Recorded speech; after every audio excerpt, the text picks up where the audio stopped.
Ladies and gents, good people of the internet, we're excited to be back with another episode of the Drafted Pages podcast, season 2. This is the first, I guess you could say, official episode, and we had to start with none other than the beautiful, the amazing, my fiancée, Jocelyn Fritzsche. How are you today, baby? I'm good. I'm a little nervous. Yeah, you say like public speaking isn't your forte or what you like to do. Don't like the sound of your own voice. I told her she doesn't have to listen to this. She doesn't want to, but I always think you're an amazing speaker, and I think as we get into this, the other people will relate to that and they'll hear that as well. But really excited, obviously. A lot has gone on in both of our lives, and there's a lot to cover. But for today, since this is your first episode on the podcast, I'd really like to just dive into who you are, who God has made you to be, and kind of all those workings that have gone on recently. So why don't you take the next couple minutes or so, tell the people about you, kind of who you are, where you're from, and if you're comfortable, maybe a little bit about your testimony, and we can start there. Oh, okay, that's a lot. It's all fun. It's all for fun. Do I look at the camera? How close do I talk? Hello. You're good. Just you hold the mic around chin height. You'll be okay. You didn't give me the lay down before this. Yeah, you're natural. You've already been in the studio, so Which one? you can look at me. We're just having a conversation. Cameras aren't there. Okay. What was the question? Just Kidding. I know what the question was. I think that's the thing, though, that people also don't like is talking about themselves. okay. So if you don't want to talk about yourself, maybe talk about how God has moved through your life over the past, I don't know, 6 months, 2 years. Oh, that's so crazy to think about. Like how I told you my church from Florida is in Honduras again. Like that's so weird that was only 1 year ago, but you just said 2 years ago, and I'm like, I don't even know when, like, what was going on then. But in the past 6 months. No, yes, hello. My name is Jocelyn Sarah Fritzsche. Not for long. Jocelyn Sarah Krasinski. My initials will be JC. Like Jesus Christ. Okay, calm down a little. My Lord and Savior. No, yeah, I mean, I'm born and raised in Florida. I recently moved to Texas. God has just been working overtime in my life lately, I would say. I just feel like I was actually articulating this to Anna the other day. Shout out Anna.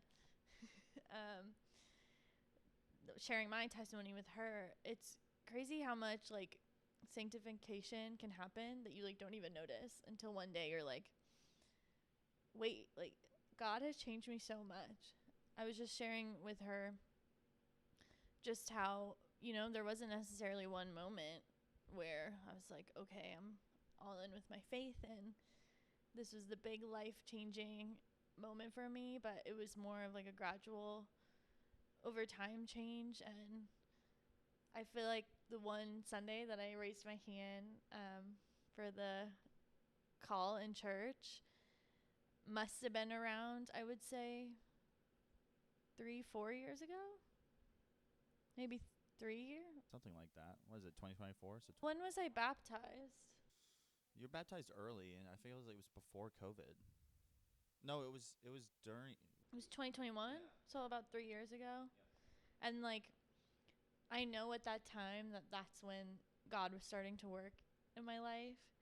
But thinking about from that time to now and just how much I've learned and grown and just the things that happen that just make you truly depend on God have just been amazing. And obviously, like, our story, we always say, doesn't make sense unless you add God into the equation. And I just feel like so much has changed and happened. I mean, I could probably go on about it forever.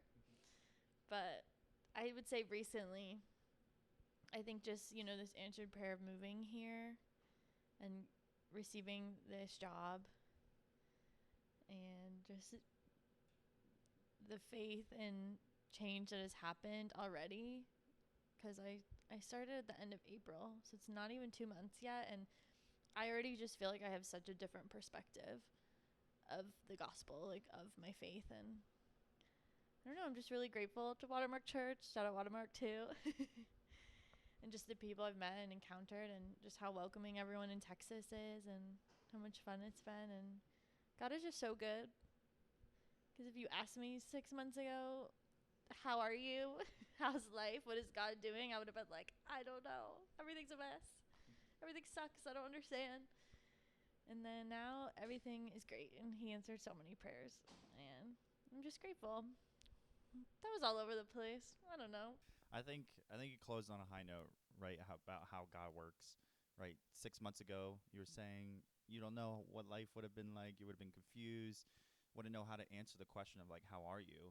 And now you can fully speak to how many answers you've gotten over these past 6 months about things, about engagement, about job, about where you're gonna live, to all a ton of other things that you've got going on in your life and had going on.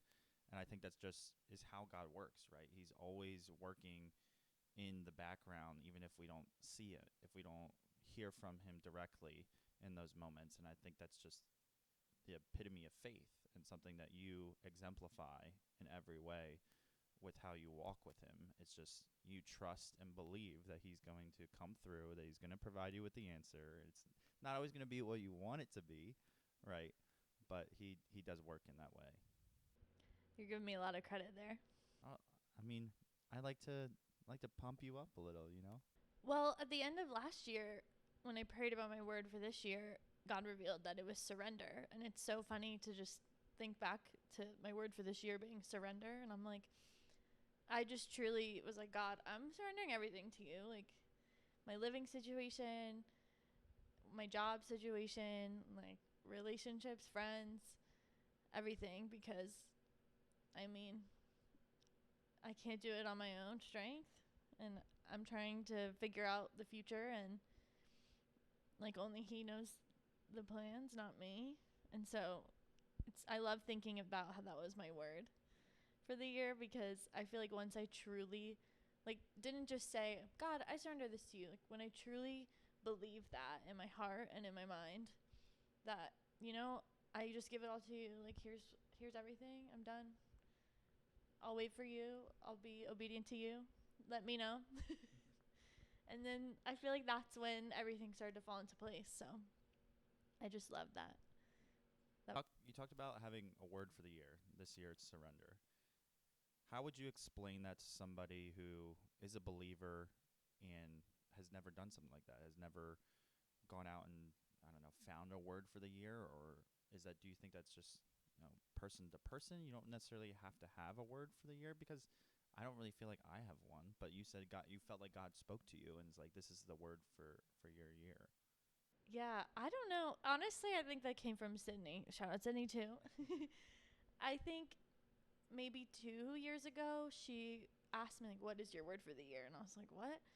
But I think, you know, if you ever think of any conference or retreat or kind of Christian events, there's usually a word, like just like an encompassing word of maybe like a topic or something. Like if you think of like Passion, like how they do like Call on Heaven, was that last year? I don't know. Like Call on Heaven, and like when we did our retreat, Awaken retreat, and I think the women's conference that we did before like was Jubilee or something. But it's just more like, God, like what is something I can be focusing on for this next year? Like what is an area or word that you can just kind of think back on or go back to remind myself of like where I need to work on this year, is how I would think of it. And kind of like a goal. And because last year my word was renewed, like I just had such a renewed sense of faith. And then this year it's surrender, because I like to have a lot of control and know everything that's going on and understand everything. And that's just not always possible. And I think he just really told me like, hey, focus on surrendering everything to me this next year. Like I'm powerful. I got it. And so I guess, I mean, you don't have to have a word, but it's just more of a goal or thing you can work on. And it just works around New Year's time to pray about that and receive that. That's awesome. It's really eloquent the way you described all that, even going back to last year's word. So thank you. Yeah, that one's gonna get tattooed eventually. Surrender or renew? Renewed. Where? I was gonna do it here. These biceps. Show it. Don't careful. The sleeves are gonna come off. Flex a little too hard. Um, that's awesome. The next thing I really wanted to dive into is church and working in a church, and the story of how you landed this job is another prime example of how it doesn't make sense unless it's God.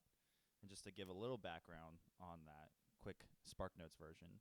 Jocelyn was out here for my birthday, early February, middle February, and we're out with friends celebrating, having brunch, and my one friend Christina is talking to Jocelyn, what do you what do you like to do and all this stuff, and she was saying her job situation right now sucks. She's open to like looking for new jobs. We love working for kids, always wanted to work in a church in that area, and she was like, "Oh, you should check out Watermark Jobs. Like they usually have postings and things like that." So we leave brunch, we go home, maybe even on the car ride home, you looked at Watermark website and they had a posting for preschool kids coordinator, and it's literally the description is what you were doing at Action, except this would be a full-time job instead of just the volunteer stuff that you do on Sundays. And so you go through, you apply online, and then next day was Sunday. We go to church. I introduce you to Tara, the director of the preschool team, and you get to meet Riley, who was currently in that position, who was leaving, and see the facility and meet some people and just kind of have that face-to-face interaction. Fast forward 2 weeks later, you're back out here for the next week for the women's conference, and you told them, because you lived in Florida, I was like, hey, like I'm going to be here in case you want to do an in-person interview. And you do it that Sunday. It goes great. Did you had another interview and call in between there as well, or after? I had like 5. I don't know. Anyways, a bunch of interviews later, she ends up getting the job, crushes it, fulfilled, like, and then it's just like, okay, like you're moving out here to Texas. This is happening now, like, and it's just one of those things. And I think Tara said this when she introduced you to the rest of the volunteers, like myself on Sunday. She was saying that it truly was like a God-ordained thing, because the night before that, like Saturday or Friday night before Jocelyn and I looked at Watermark Jobs for it, was when Tara had posted it. Like it just happened. So like the timing of everything, like it's giving me goosebumps just talking about it, because it's like it's God. It's 100% God. It's exactly the job you've wanted. You told me your whole life how much you love kids, and I can see that daily, your passion for them, and how much you wanted to work in a church, and how much you wanted to basically do what you were doing in Action, but as a job. And like, lo and behold, God provided, and you stepped right through this door, and you were ready for it. And I kind of stole the thunder a little bit on the story, but if there's any gaps you want to fill in there, and then also just like how that experience has been for you. Yeah, wow. Well, I mean, that's the story of what happened. I would say there's another part that I think about too. Um, I don't remember exactly when, but multiple months before I even came here, you had asked me, like, what do you see yourself doing as a job? Like, what are you passionate about that you want to do as a career? And you asked me that, and I was like, honestly, I want to be a missionary, but that's not like feasible at the time. And I was like, I just love what I do on Sundays. Like, I don't even know if you remember this conversation, but I said I love what I do on Sundays. I wish I could do that as my job. And it's like funny because I didn't even, like, I said that to you and didn't even think more about it. And God must have just heard that and been like, okay, in my timing though. But yeah, I'm very childlike. I love kids, but this job is more working with our leaders, like our volunteers, and like interviewing them and coordinating Sundays and all the things in preschool. Which there's so much more that goes on behind the scenes with doing that than you could even imagine. Like I was a volunteer for like a year before you got this job, and now you're kind of like my boss in that way on Sundays. But like what you've shared with me is just like, oh my gosh, like I would never have imagined like all these meetings and coordination and like setting up goes on before that on Sunday to provide for all those kids. It's just because there's so many. Like, it's such a big church. Like there's just so many families and rooms and care that needs to be done and security and safety. Um, yeah, I don't know where I was going with that. Sorry, I may have cut you off there in your train of thought. Just like, how has it been working in the church? Maybe things that have been different from previous jobs that you really enjoy, sense of community, prayer, like God being at the focus of everything you do. Is there anything that kind of surprised you when you started working at Watermark in like a good way? That's like, wow, like they do this like for work, or you know, like this is a blessing. Like this is how it should be. Hard to think of like one thing because everything is just amazing.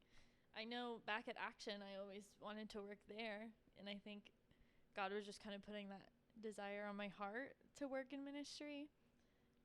And honestly, just from the beginning, I never like had enough confidence or thought I could do this. I mean, obviously those are doubts from the enemy, but like even before I led a small group, I was like, I can't do this. I can't lead people.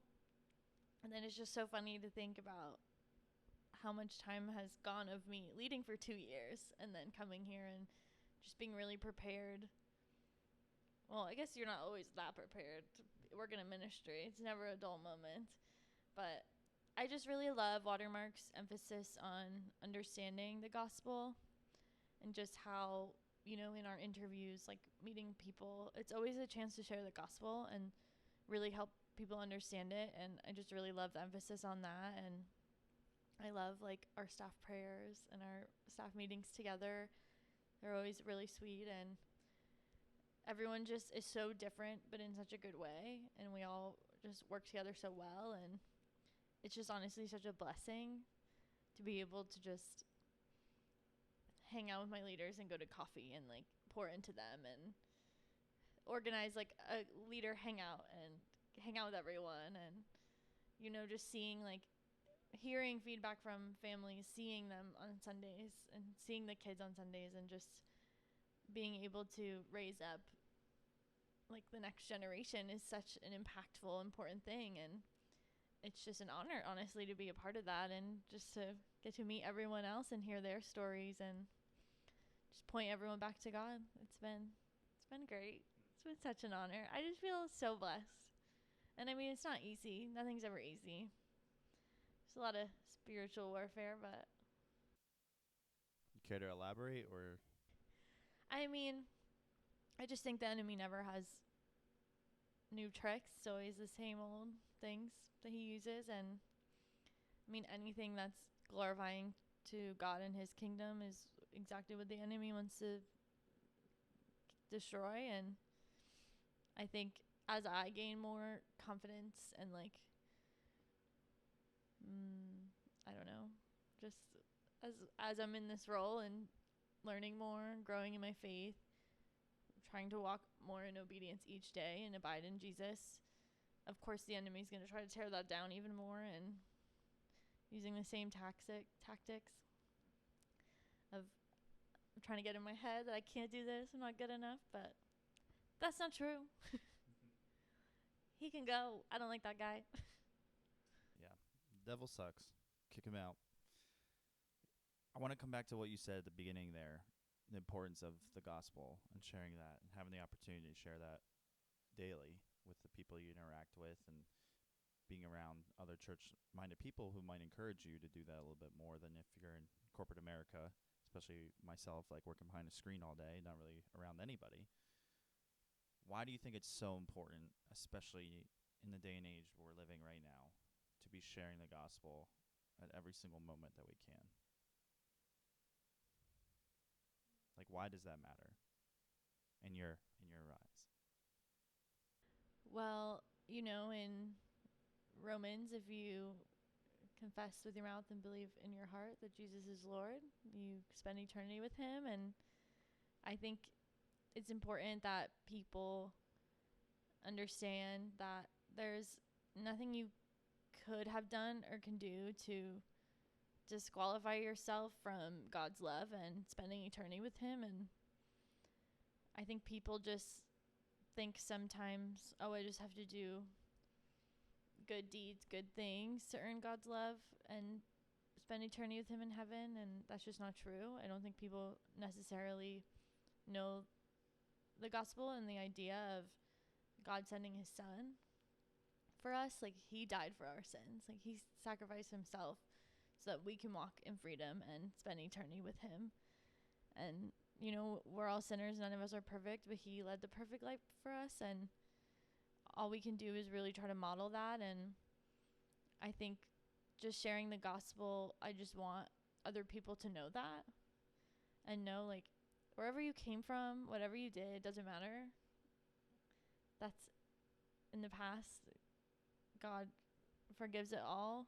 And I just want people to experience, like, the peace and joy that I feel, and just want to treat others like Jesus as well. And that's something I really strive for. And I think it's important because we live in such a broken world, and we can see how things just kind of have continued to get worse, I think, in our day and age. And I just think it's even more important at this time.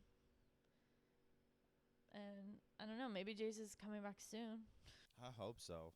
I'm tired of these prices, of this heat. Can come whatever. You know, that's our purpose, is to know God and make Him known. And the more the merrier in heaven. That was so good. Wow. I feel like I just shared the gospel. I didn't mean to just share the gospel. What do you mean? I always share the gospel. You could tell you've been doing it for some time. Yeah, but sometimes, you know, you never know what people are walking through, and sometimes it just takes, like, being kind, and you can just be like, hey, you know why I'm so happy and great? Like, God, do you want to hear about it? Like, do you want to hear how He changed me in my life? I just really love setting an example more, and I want people to see me and be like, what is different about her? I want to be set apart so that others can see that and want that, you know?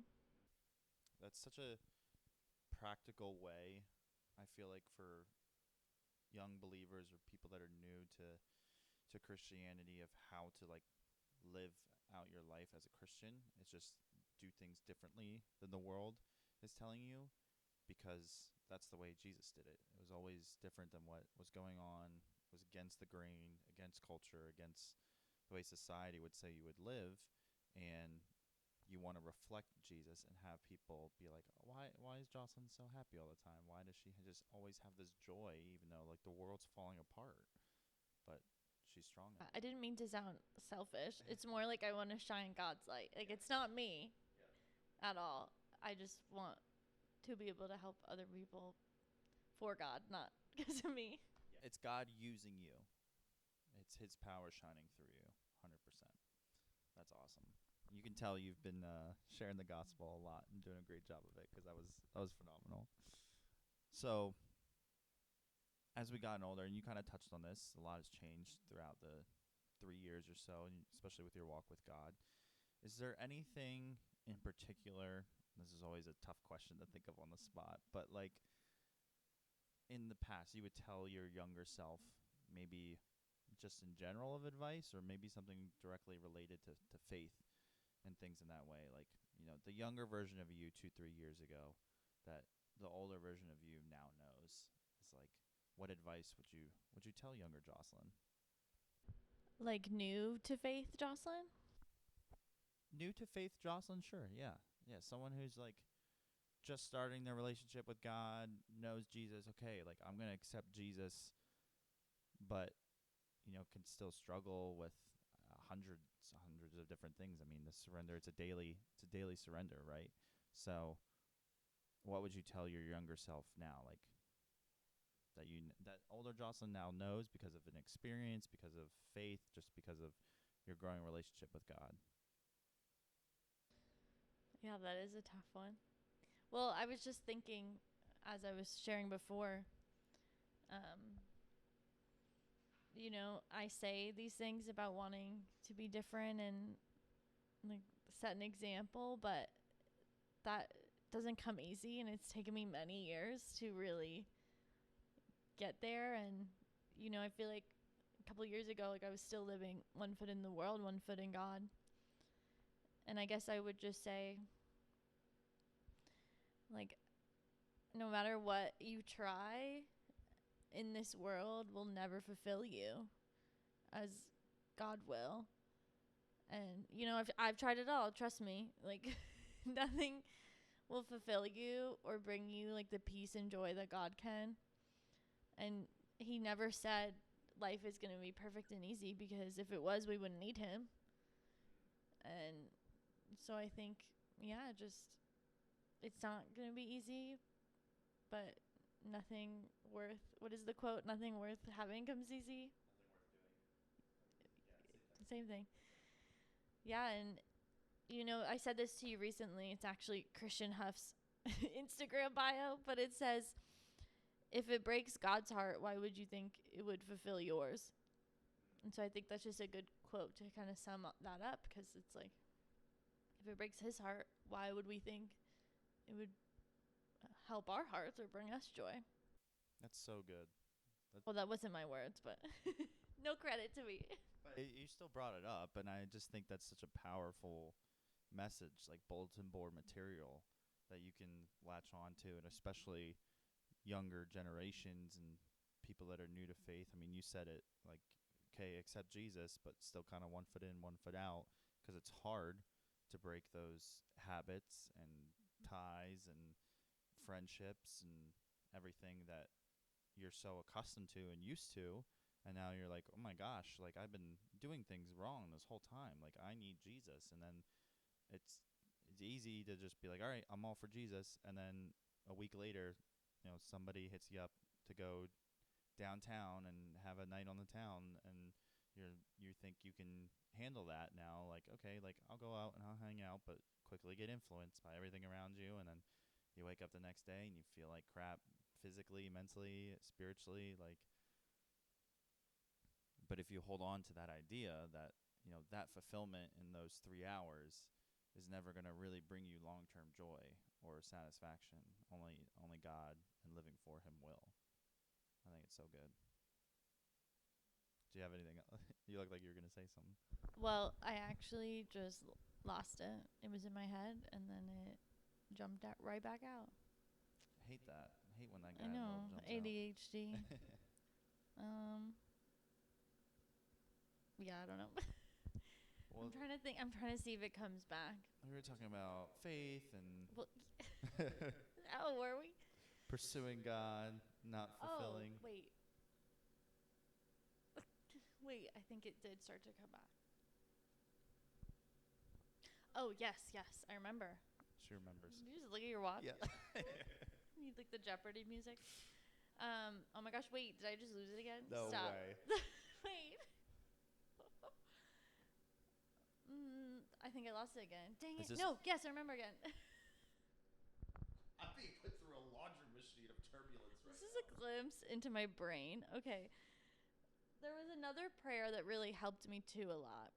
Okay. I prayed and prayed and prayed so much that, God, would you please put your desires on my heart? Like, take my own flesh, my desires away, and put your desires on my heart. And I think that was just really helpful and allowed for a lot of sanctification as well, because like there's obviously things that we want in life, but I just really wanted like what he wanted for me, if that makes sense.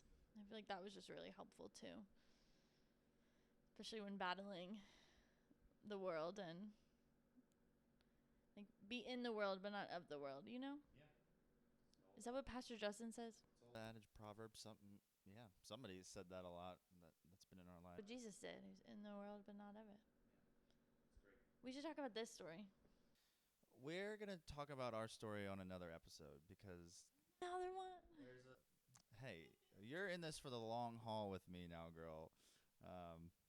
Because there's so much to break down of our story and about how God has worked through it, and kind of talk about the engagement and how that's all gone, and our plans for the wedding and decisions we made there and everything like that.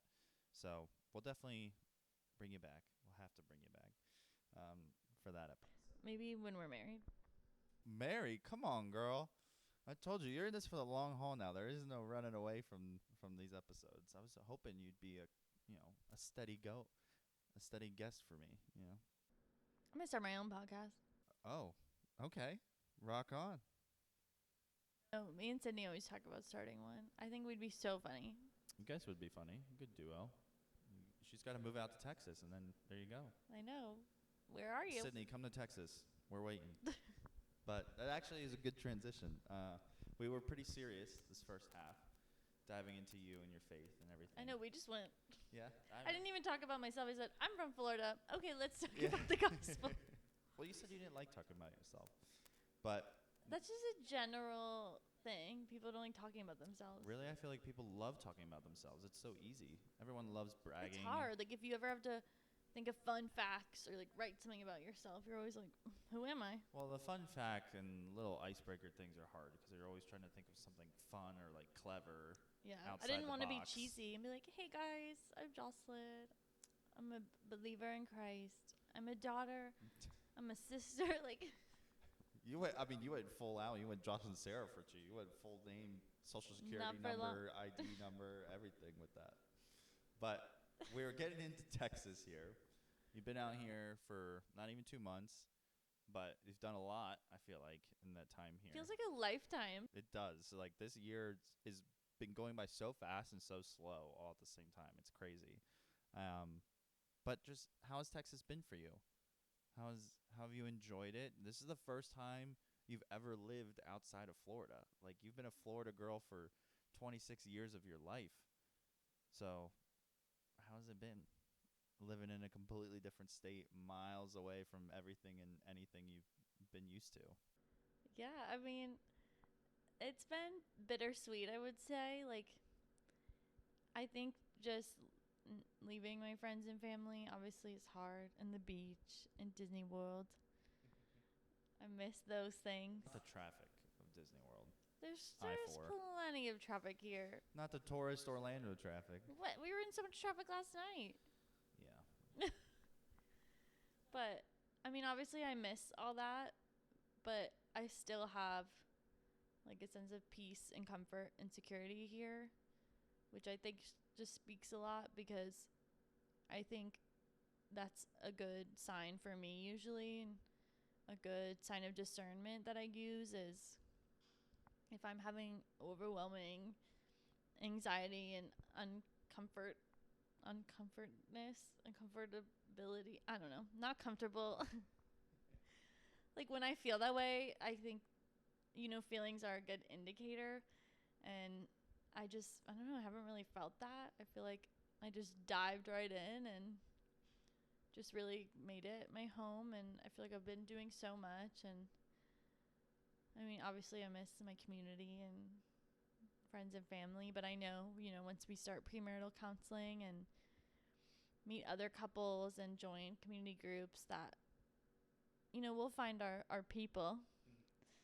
But I mean, I do miss them, but I think Texas is great. It's a little hot, but so was Florida.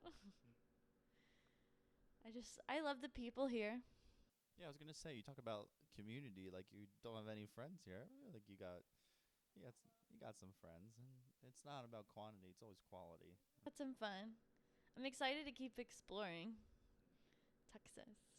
That was gonna be my next question. It's like, you have a long list already of things that you want to. Hey, other people give me recommendations. Yeah, that's true. And I feel like we've crossed off a good amount so far in this month and a half of you being here. What has been your favorite thing that you've done here since moving to Texas? And what is the next thing that you're really looking forward to? My favorite thing? Well, that's hard.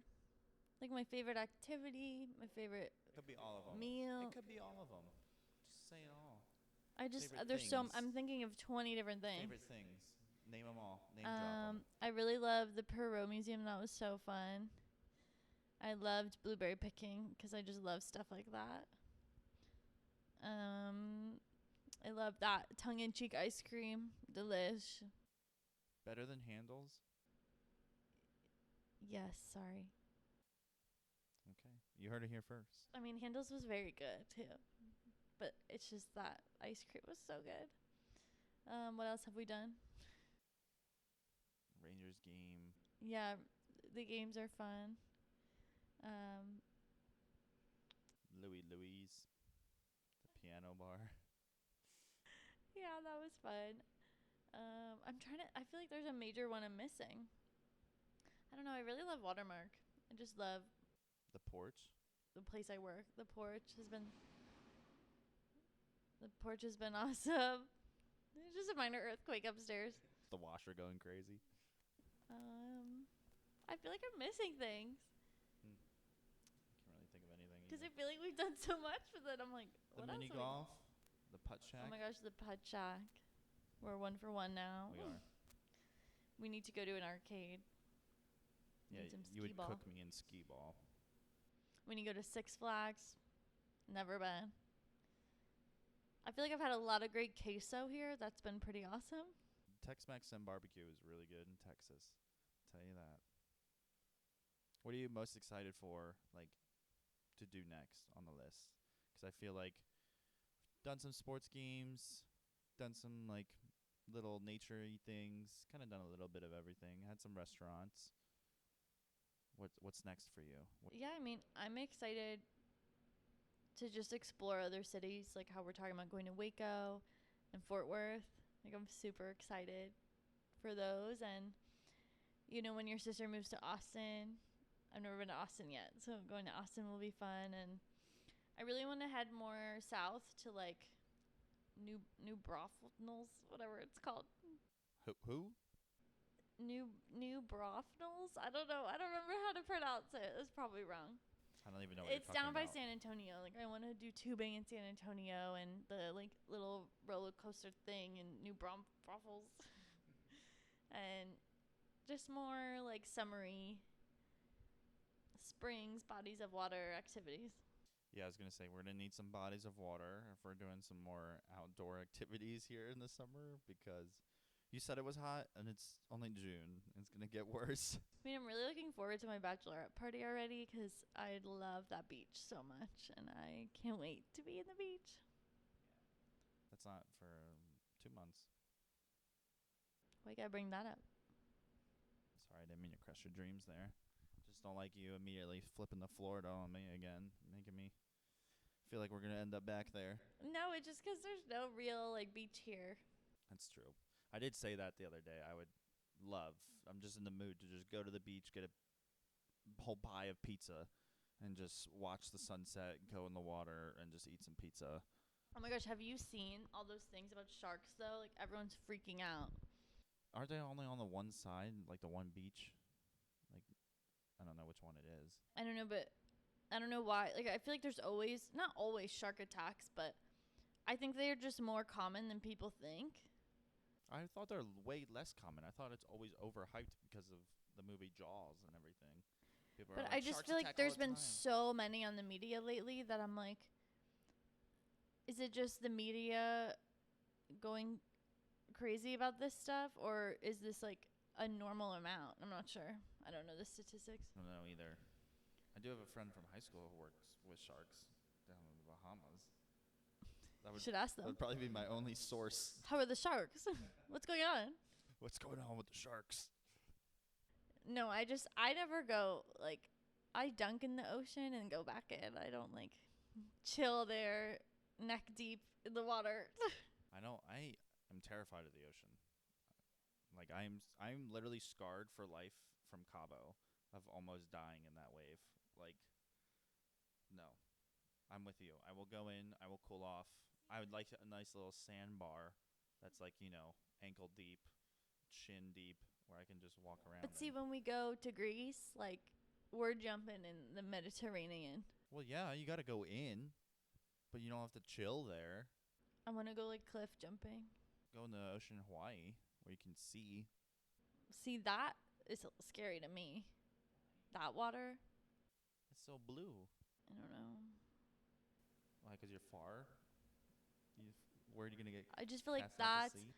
like the United States coast is like a lot of land and people and activity, but Hawaii is like a little island with all the sharks and animals around it. Yes, that is how an island works, Jocelyn. Like that scares me more. I feel like the waves are rougher there. It has been so long since I've been there, but I feel like it's like any place. I feel like there's rough areas and smooth areas because surfing's popular in Hawaii. I like the Gulf. There's no waves. In the Gulf. Yeah, the East Coast is where the waves are, but even those aren't crazy. Yeah, the Gulf is nice. The Pacific is always way more wavy. I mean, that's California surf. And then there's certain parts on the East Coast that aren't bad for it. I'm excited for Hawaii. Yeah. And Italy and Greece. I just want to travel the world. She wants to travel the world. She did say she wanted to be a Missionary? Yeah, missionary. I was saying ministry. I was like, you are that. I do want to go on another mission trip soon, but I guess we should get married or whatever. Probably should work on getting married first and then go on the mission trip. I would love to do one with you. But we have to do a mission trip before we have children. Ideally, yeah, it would be. Because then we wouldn't really easier. go on one until they're old enough to like comprehend and attend with us. That'd be fun though. Family missions trip. Yeah. Ah, so cute. That'd be sweet. I have to burp. Excuse me. Well, You cut that out, please. there is no cutting out in this podcast. That's the beauty of it. Wait, are you being serious? Yes, it's raw, unfiltered. No, you're cutting that out. No, that's the way it goes because we are humans. We make mistakes. We say filler words. We burp. No, baby. Like, it happens, and it's just the way it goes. That's getting cut out. You can try all you want. You ain't the producer behind the scenes. That's embarrassing. It's okay. It was a good burp. At least it wasn't a weak one. You're kidding. You're joking. No, I'm not. That's staying in there. But anyways, we have been talking for a little while, and in the spirit of wrapping things up, I always give my guests, especially when they're here for the first time, just a platform at the end if there's anything they want to speak about, if there's anything that we didn't cover today that's really on your mind, or how you say you get words from God for the year, if there's anything he's been telling you lately that you just wanted to talk about or speak on, the floor is yours to speak on it. And if there's nothing, there's nothing. Yeah, I didn't have anything prepared. I feel like I shared a lot. Did you have fun today? I guess. Wait, how long has it been? I feel like I have been talking a while. Like 40 minutes. Oh. Not too bad. I really want to talk about our story. That's another episode. It's a whole nother episode. Whatever. Gotta bring her back. But the next time you will see Jocelyn back here will be our story. I'll let Jocelyn do most of the talking for that. Well, I guess we can kind of both share what was going on in our heads and all the behind-the-scenes things, especially with the engagement day. That was a hoot of drama and just making it seem like it was never going to work out. But God had it the whole way. I had no idea. That's just my favorite part. Yeah, that's why I had to do it then, because you were completely unaware and shocked. But that's a story for another time. So It's a song for another time. it's good. That's a good shout out, Old Dominion. Good music. Anyways, appreciate you coming on. Finally, been wanting this forever for you to be on an episode, and you finally gave in. I'm very against this. Yeah, but you'll be back again to share our story, and then again, and then maybe we'll do like a couples one. Oh, that'd be fun. It'd be fun. A couple of them, but yeah, I'm really happy you came. Thank you for coming on. Love you, baby. I love you, and we will see you all in 2 weeks.